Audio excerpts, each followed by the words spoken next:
হর হর মহাদেব।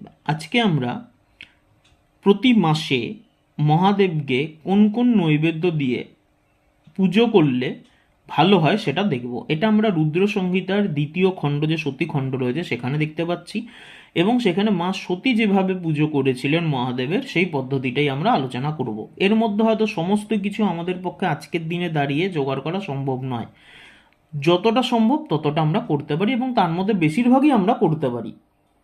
তাহলে চলুন দেখে নেওয়া যাক। আশ্বিন মাসের যে নন্দা তিথি বলতে প্রতিপদ, ষষ্ঠী, একাদশী, এই তিনটেকে নিয়ে নন্দা তিথি বলা হয়। তো আশ্বিন মাসের নন্দা তিথিতে তিনি ভক্তিপূর্বক গুড়, ভাত ও নুন দিয়ে ভগবান শিবের পুজো করলেন এবং তাকে নমস্কার করে সেই নিয়মেই সেই মাস ব্যতীত করলেন। তো এই শুক্লপক্ষ, কৃষ্ণপক্ষের প্রতিপদ, ষষ্ঠী, একাদশী, এই তিনটে তিথিতে গুড়, ভাত এবং নুন দিয়ে ভগবান শিবের পুজো করবেন। তারপর সেই যে মোট তিনটে ছটা যে তিথি, এইভাবেই সেই দিনটা পালন করবেন। কার্তিক মাসের চতুর্দশীতে মালপোয়া এবং পায়েস দ্বারা পরমেশ্বর শিবের পুজো করবেন। অগ্রহায়ণ মাসের কৃষ্ণপক্ষের অষ্টমী তিথিতে তিল, জব এবং চাল দিয়ে মহাদেবের পুজো করে জ্যোতির্ময় প্রদীপ দিয়ে আরতি করবেন। পৌষ মাসের শুক্লপক্ষের সপ্তমীতে রাতভর জেগে সকালবেলা খিচুড়ি নৈবেদ্য দিয়ে শিবজির পুজো করবেন। মাঘী পূর্ণিমার রাতে জেগে থেকে, এখানে বলা রয়েছে নদীতে স্নান করে ভিজে কাপড়ে, কিন্তু আজকে আমাদের টাউন এরিয়াতে এটা তো সম্ভব নয়। সেই ক্ষেত্রে সারা রাত জেগে থাকলেন, সারা রাত জেগে থেকে সকালবেলা উঠে স্নান করে শুদ্ধ বস্ত্রে মহাদেবের পুজো করবেন। ফাল্গুন মাসের কৃষ্ণপক্ষের চতুর্দশীতে সারা রাত জেগে 4 প্রহরে শিব পুজো করবেন। নর্দারা নাটকটা আমাদের টাউন এরিয়া করানো সম্ভব না, যদি কারো গ্রামের দিকে কেউ করাতে পারেন তাহলে ভালো কথা। চৈত্র মাসের শুক্লপক্ষের চতুর্দশীতে শিবজিকে স্মরণ করে সময় কাটাবেন এবং ফল ফুল দিয়ে ভগবান শিবের পুজো করবেন। বৈশাখ মাসের শুক্ল তৃতীয়াতে তিল খেয়ে থাকবেন এবং নতুন জবের ভাত দিয়ে মহাদেবের পুজো করবেন।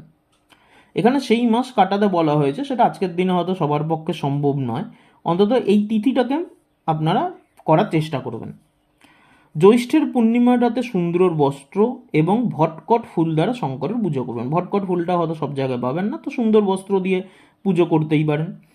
এবং যতটা পারবেন, এখানে নিরাহার বলেছে, কিন্তু আজকের দিনে দাঁড়িয়ে একদম অল্প খেয়ে সেই মাসটাকে যদি পার করতে পারেন ভালো। আষাঢ়ে শুক্লপক্ষের চতুর্দশীতে কালো বস্ত্র এবং ভটকট ফুল দিয়ে যদি শিবজির পুজো করতে পারেন খুব ভালো। ভটকট ফুল যদি না পান, কালো বস্ত্র দিয়ে পুজো করবেন। শ্রাবণ মাসে শুক্লপক্ষের অষ্টমী এবং চতুর্দশীতে যজ্ঞোপবীত পৈতে বস্ত্র এবং কুশের পবিত্রী দ্বারা শিবজির পুজো করবেন। ভাদ্র মাসের কৃষ্ণপক্ষের ত্রয়োদশী তিথিতে নানা প্রকার ফুল ও ফল দ্বারা শিব পুজো করে চতুর্দশী তিথিতে শুধুমাত্র জল পান করে থাকলে ভালো। নানা প্রকার ফল ফুল আর সেই সময় উৎপন্ন হওয়া যে অন্ন, তা দিয়ে যদি শিব পুজো করতে পারেন এবং পুরো মাসভর যদি স্বল্প আহার গ্রহণ করতে পারেন তাহলে খুবই ভালো। তো এই 12টি মাসের এখানে সম্পূর্ণভাবে রয়েছে বৈশাখ, জ্যৈষ্ঠ, আষাঢ়, শ্রাবণ, ভাদ্র, আশ্বিন, কার্তিক, অগ্রহায়ণ, পৌষ, মাঘ, ফাল্গুন, চৈত্র। এই মাসগুলোতে যদি এইভাবে যদি মহাদেবের পুজো করতে পারেন, মা সতী যেভাবে করেছিলেন, তাহলে ভালো ফল লাভ হয়। বা ভক্তি শ্রদ্ধা দিয়ে যদি মহাদেবের পুজো যদি করতে পারেন তাহলে অবশ্যই ভালো হয়। হর হর মহাদেব।